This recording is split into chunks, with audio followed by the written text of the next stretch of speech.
Welcome back to the 8th season of the North Central Washington MVP interview series, brought to you by Career Connect Washington and the Apple STEM Network.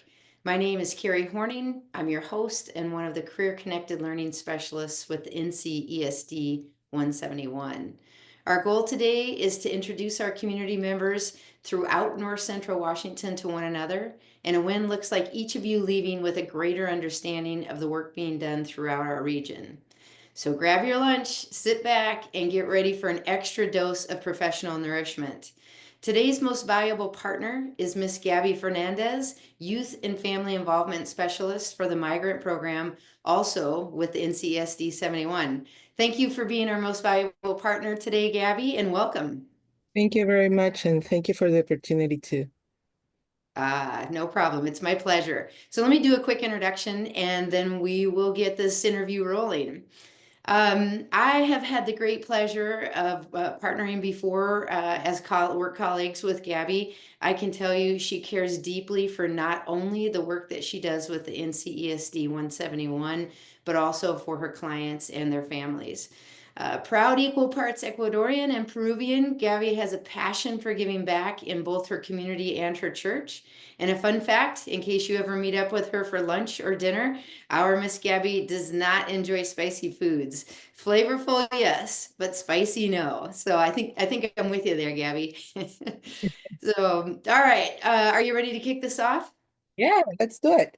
All right, let's do it. So, first question I want to ask you. So, you are a team member with the Migrant Program focusing on the youth and family involvement. So, please tell us a little bit about that program and your role in it. Sure. So the Migrant Education Program for the state of Washington serves our migratory students and families in our district in North Central ESD 171 from Tonasket down to Warden. We are a supplemental program that helps our students excel in math, reading, and science since they move from district to district and even from state to state. And they need to adapt and show great in learning all the ropes in a new environment. So my team works on that. We have academic specialists, we have the coordinator for health and out of school youth, and myself. Nice, nice, excellent. So you've also just wrapped up your fourth annual leadership conference. I'd love for you to tell us a little bit about that conference and what impact did it have? This conference was celebrated last month, March 21st, at Wenatchee Valley College with a great partnership with Wenatchee Valley College CAMP program. The CAMP Mhm. program is the College Assistant Migrant Program, who, holds the hand of our students that graduated from high school into college for the first year and second year at a community college, and then moves them on to a four-year institution. So we partnered with them, and we had 36 community organizations that were offering information from health to immigration issues and also how to save money. And we also invited the Seattle Museum of Flight, who was there Yes. teaching our communities about, not only the opportunity to become a commercial flight, but also an agricultural pilot.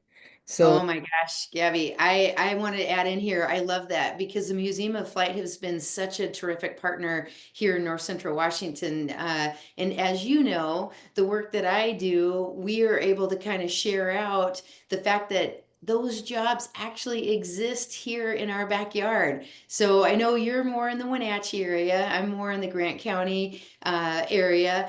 But we have amazing corporations right here that are offering jobs, and not just jobs, but careers throughout aviation. It's not just piloting, but the machining and all the things that go along with that. Port of Moses Lake, we've got Pangborn. So the fact that Museum of Flight is here in force, sharing their curriculum and being a part of our community is such a great thing. I'm so glad they were part of your conference as well. yeah, they were launching rockets in the campus, in the middle of the campus. So it's very exciting for parents because they have never experienced that before. And these Yeah. conferences here included parents, our students, not high schoolers and eighth graders, and also our OSY students, which are out of school youth. And I just want to share that this is a highlight for our students to go Mm. visit the campus and see other youth that look like them seeking the same link to move on to, high school, from high school to graduating from college. I just want to also share that the Museum of Light has been very gracious, and some of our districts have taken the opportunity to take our students during summer. They're paying for transportation and the entrance fee, so they only have to provide, a sack lunch and put them on the bus and go and visit the Museum of Light. So Yeah, that is that's- amazing. it Yeah. was a great opportunity. Yeah. Yes. One of the first activities that I did here in Career Connected Learning, I think it was back in 2018, Mitsubishi and the Museum of Flight partnered for some of our students in Grant County, in the Moses Lake School District, and sent the entire, I think it was fourth grade to Seattle. And I'm telling you, Gabby, it was so amazing. The students many of them didn't realize that there was a a river, a bridge and a river to cross. They're like, what is this? And then to get into Seattle and see the traffic and the buildings, it just blew their mind. And we weren't even to the Museum of Flight yet. So, to see the world through those fresh eyes and have that introduction, to our students, it's priceless. And it's so great that they understand that, I mean, honestly, transportation is a big issue out here, right? We're kind of in the middle of nowhere. So taking that lift off of the districts is amazing. It So is. And we're super glad they're doing it. yeah, Yeah. yeah, same. Well, good. Well, that's a great little insight into the leadership conference. But can we dig a little deeper? You were talking about these 36 community organizations, and there were like 22 different workshops. Can you tell us more about that? So the workshops that we provided were designed to offer our students the opportunity to learn not only how to get to college and pay for it, but also we talked about vaping, digital wellness. We also had information about how, healthcare is going to be changing in this climate that we're living right now. Also had the opportunity for parents to learn a little bit more about our keynote speaker, who was Juan Cangas from Cool Speak, which Mhm, he's a great example of being a Latino with a lot of success and becoming a keynote speaker. Very young mhm, dad at age 14 and now a grandpa. He had very important information for parents to let them know how to communicate with our students, because that's what we wanted to have them learn. Because nowadays, everything is on the phone or just, on the screens, and we have lost the touch of talking to them in person. So also our students learned about how to create a good curriculum to become employable. And that's part of being, taking that gap year that they all want to take. They want to make money, buy their own car and, yeah. new clothing. But we taught them about, having a backup plan, right? So the Mhm. backup plan for being out of school for a year, what's going to be, coming back and getting ready to go into the college assistant migrant program, which I just want to share with you that they sign up one student and their families right there on the spot for the program next year. So that Nice. student is coming into the college with support, and it's going to be working with familiar faces now because the student and the family met the team over there. And one of the things that I really enjoyed about having our students on campus was that the buildings are so pretty and the campus it was so green, and it was raining, of course. But Of they, course. but they enjoyed the walk, right? Because they felt like, oh, wow, I belong here, seeing kids that, not kids, students that were volunteers that had their same faces and same dreams. So Yeah. that's how we distribute our workshops. The 22 workshops were done by the community-based organizations that we invited. And Mhm. even as I said before, the Museum of Light had their Rocketry Yeah. 101, which was very successful and well attended. Yeah, very good. It's interesting, Gabby, that this is the eighth season, and I'm guessing that probably almost every single interview that I've hosted here, at some point, soft skills has come up. We're talking about all these different community partners and industry partners and educational partners and our students, and the ultimate goal for all of us is, right, just what you're talking about, to introduce our students to the careers and the opportunities that are here. And every single one of those requires those soft skills, that our students are learning how to show up and show up not only on time, but maybe a little bit early, and how to be a critical thinker, how to present themselves properly. It's just critical. So it's so great to hear that that's also part of your leadership, conference. It's so important. In fact, I was going through some emails this morning. Another industry is reaching out. They're trying to get some summer employment from some of our students.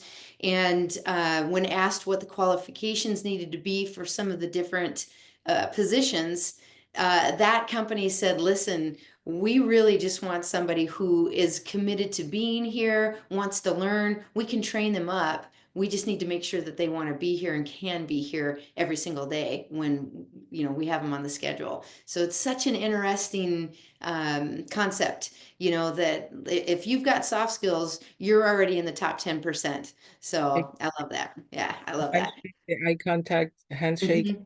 act, dress well, brush your teeth, do your hair, just Yeah. be presentable. Yes. Absolutely, absolutely. Good. Well, it's good for those students to hear that. So I love it. It's good for all of our students. So, okay. So the program that you're in, the Migrant Education Program, it serves youth from, I think, correct me if I'm wrong, 3 all the way to 21. Okay. Yes. So even if they have, left the school system, so can you share how long that support system helps students re-engage, um, and succeed, and especially when the odds are stacked against them, if they have left and are just coming back to the system. So our plan is always to have a person that's going to be mentoring and having a strong relationship with our students. And so we hire always out of school youth coordinators, re-engagement coordinators. We have 2 in our district right now.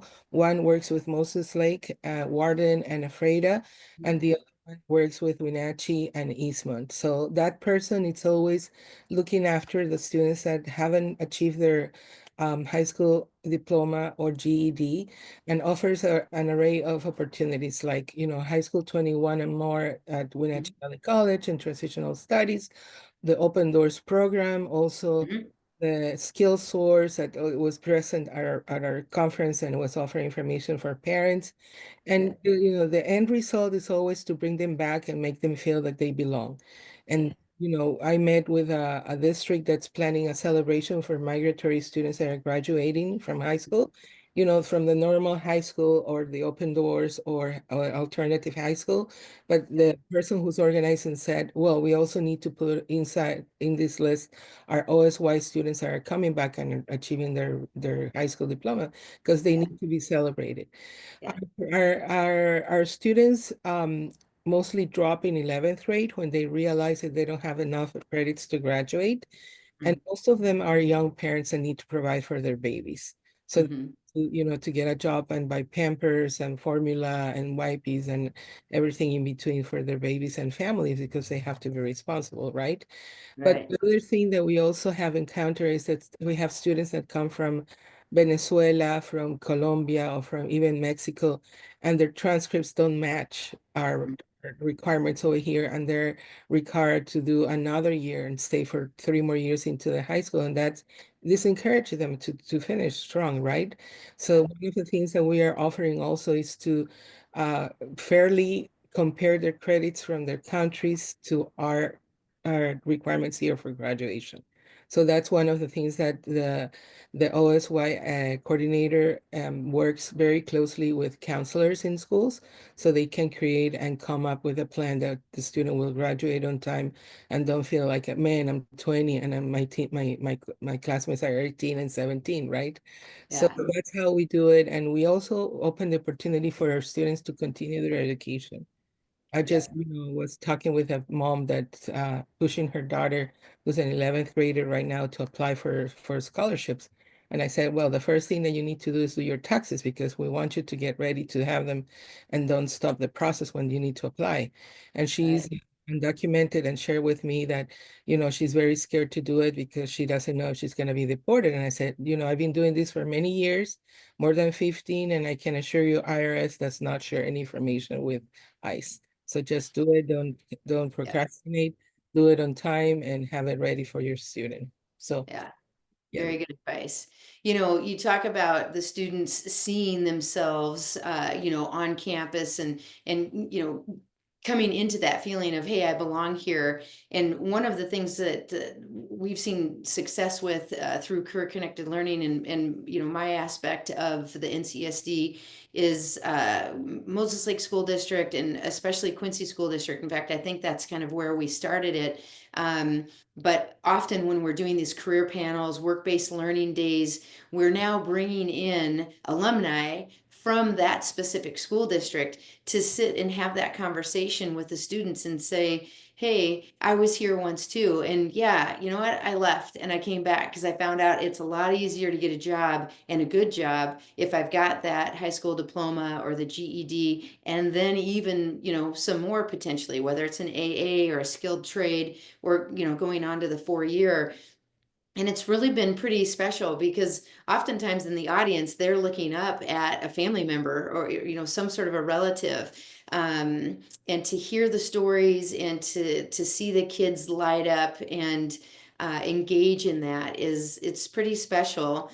And, we all have a story, right? If we just take enough time to sit back and listen to one another. And having the students in that scenario has been really rewarding. And I think not only for the students, but for me and for our panel members, the professionals who came and share their stories. So yeah, it is really important for them to see themselves and know that they belong. So I love it. I love the work that you're doing. Thank you. So, okay, well, let's keep going here. We know that the family is a cornerstone of student success. And so I kind of want to know a little bit more, share with our audience, how are you helping the parents grow into these leadership roles, whether they're young parents or old parents or more mature parents, I'll say. And what have you learned about that power of family voice in the decision making? Sure. So our parents are part of the PAC, which means Parent Advisory Committee at each district that has the migrant program. It is required because Hmm. parents give input to the federal director programs how to use the funds for our grant. So our trainings are very intentionally and intense. We help them to learn all about raising their voice and advocating for their children and the children of their other families and learning communities, because I always tell them it's not gossip. It's information you need to translate directly to the director so you can solve the situation. We Yeah. have encountered things from, we need to pay a parapro 2 more hours to jump on the bus so the students feel comfortable to go on the bus and be dropped off by a person who doesn't speak the language, right? Especially those new students that come and don't know the language, and they just know that house looks like mine. I'm gonna get down here because that looks right, right? So we Yeah. have that, and our parents advocated in that community to have a parapro on the bus that speaks Spanish to drop off and pick up the kids. Yeah. Also, they work very closely with the federal director program, which is the one in charge of the grant, Mhm. how to disperse the money for family activities. Our Mhm. family activities are either academic or any social work necessity that they have. We have met with parents and with a public nurse on how to learn how to cook, healthy meals with whatever they give at the food banks in their areas. And we have pulled out recipes that are healthy using the ingredients that they get in the bag. And also we have all met with them and learned about diabetes, because our community, our Hispanic families are very high on the numbers of diabetes because of our diet, right? We eat tortillas and rice, and that's carbs over carbs, and we're not well considered. We Yeah. also had, given the opportunity to parents to talk to their nurses that we have. We also have migrant nurses in our system, and those migrant nurses are in charge of helping them to reach out and get insurance, and also, get them up to date on the oh my God, on their vaccinations and Mhm. dental, checkups, which are very hard for our parents to meet because there are no clinics in our areas that mean, can have appointments after 5 o'clock, so our parents don't lose a day of wages, and they have Right. to sacrifice that. And sometimes they don't do it because they need the money to survive. So Yeah. that's some of the things that we offer. And we also offer the parents 3 meetings with me and learning from the community and networking.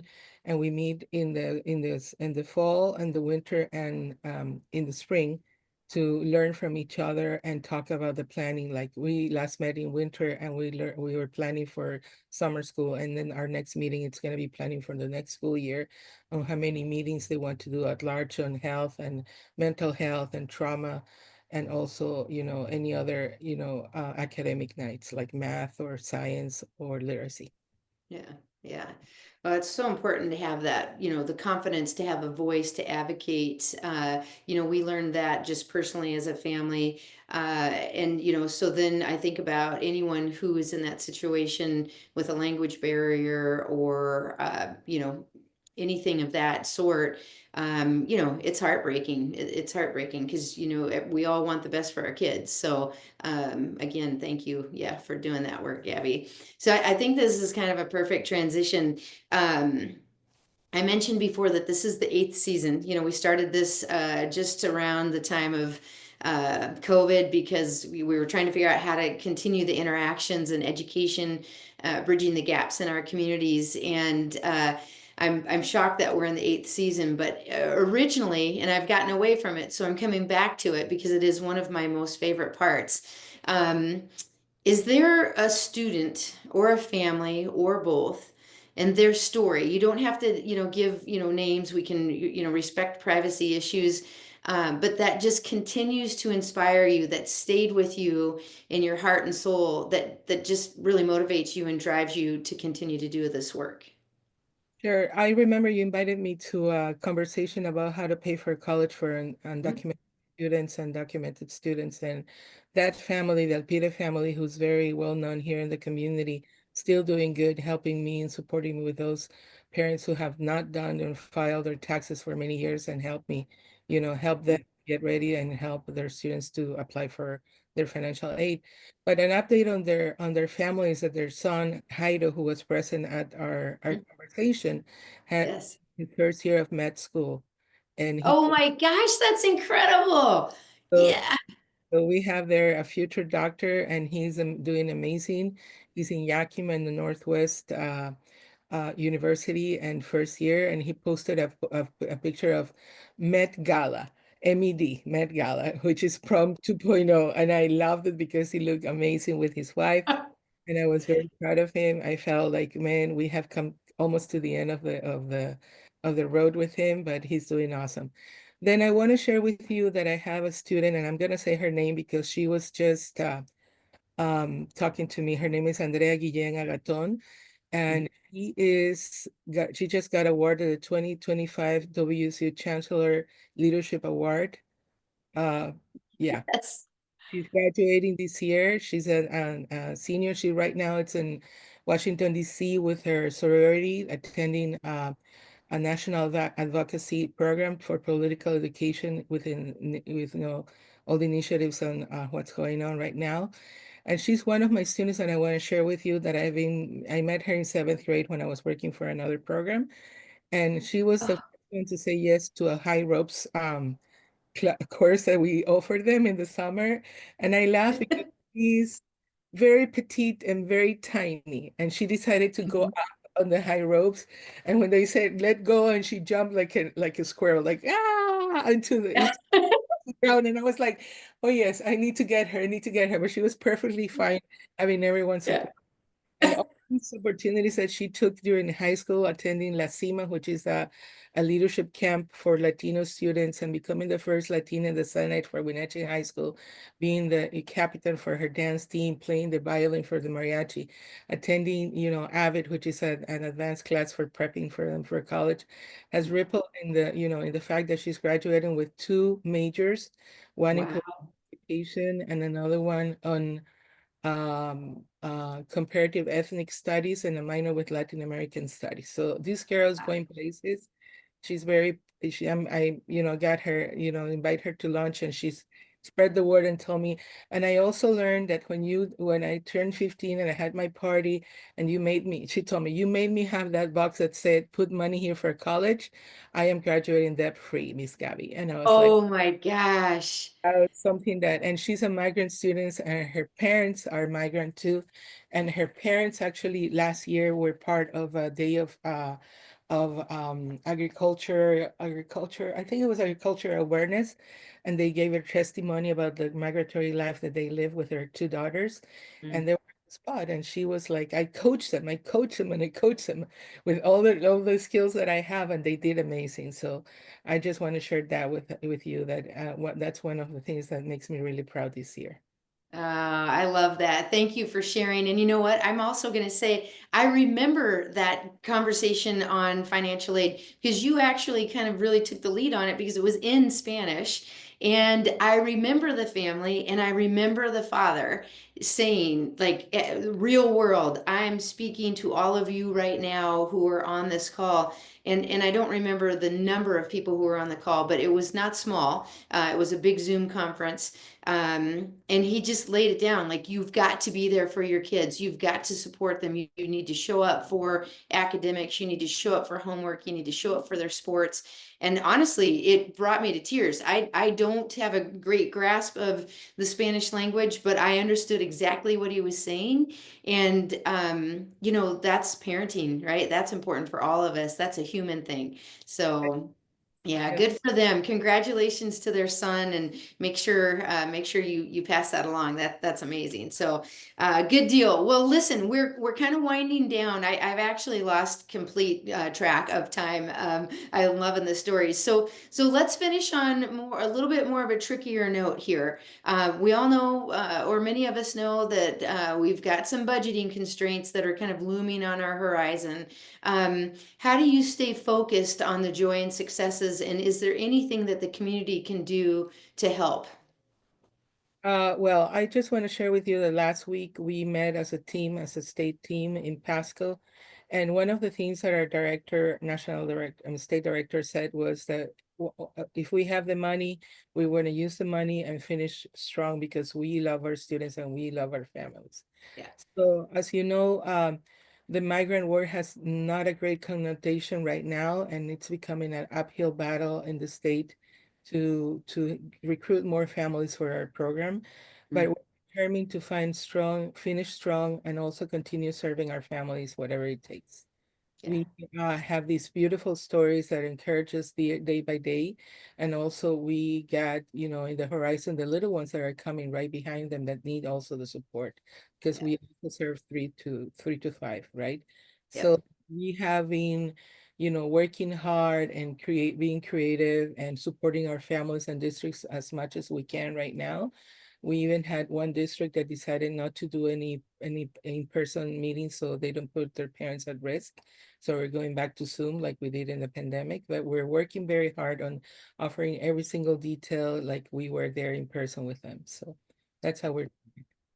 very good. Well, I love that. You know, I think that's the right attitude and the right focus to take right now, right? You know, just keep the pedal on the metal, as they say, and do the work that we do. I don't think any of us at the NCESD can really do anything different. That's just how we're all built. It's such a great team, and again, Gabby, I want to thank you and of course the entire team for the work that you're doing. Keep it up and know that, you know, we've got your back. So, all right. Well, I think that concludes today's interview. And I want to say again, thank you so much for coming and being a part of the MVP Most Valuable Partner Series. Um, Anybody who is watching this, you can reach out to us via the NCESD.org website. Both Gabby's information and mine are there. We can answer any questions for you. You know, just feel free to reach out. Our emails are there, and it's very easy. This interview will live on YouTube. We'll be distributing it out and about. So please share it with your friends and family. And thanks for joining the MVP series. Have a great day, everybody. Thank you, Gabby.